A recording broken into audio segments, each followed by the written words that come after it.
السلام علیکم ورحمۃ اللہ وبرکاتہ۔ قاری صاحب سے عمل کروانے کا طریقہ۔ ناظرین، مجھے کوئی کہتا ہے نا کہ قاری صاحب میرے لیے عمل کر دے کہ میرا کام نہیں ہو رہا، میری شادی نہیں ہو رہی، بیوی واپس نہیں آ رہی، کاروبار نہیں مل رہا، نقصان ہو رہا ہے، بندش ہو رہی ہے، رکاوٹیں آپ پڑھائی کرتے۔ تو میں کیا پڑھائی کرتا ہوں؟ میں پڑھائی کرتا ہوں درود ابراہیم پڑھ کے۔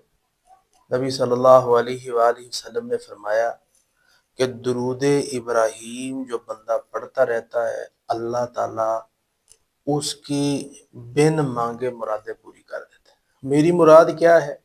کہ اللہ لوگوں کے کام کر دے۔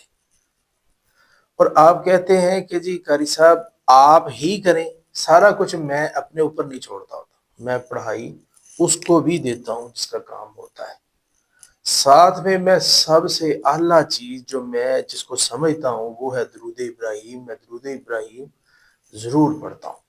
تو ہوتا کیا ہے؟ اللہ اس کا کام کر دیتا ہے۔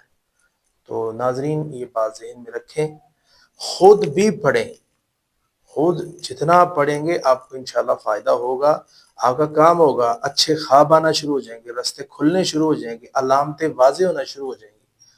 تو یہ طریقہ کار ہے ہمارا۔ تو اس لیے ہم سے مطالبہ جب بھی کریں تو کبھی بھی جادو کے حوالے سے بات کریں، کیونکہ ہم نہ تو جادو کرتے ہیں نہ کرواتے ہیں، ہم توڑ کرتے ہیں اس کا۔ اور اس کے ساتھ ساتھ ہم قرآنی آیات دیتے ہیں اور احادیث نبویہ دیتے ہیں۔ اللہ تعالیٰ شفا عطا فرمائے۔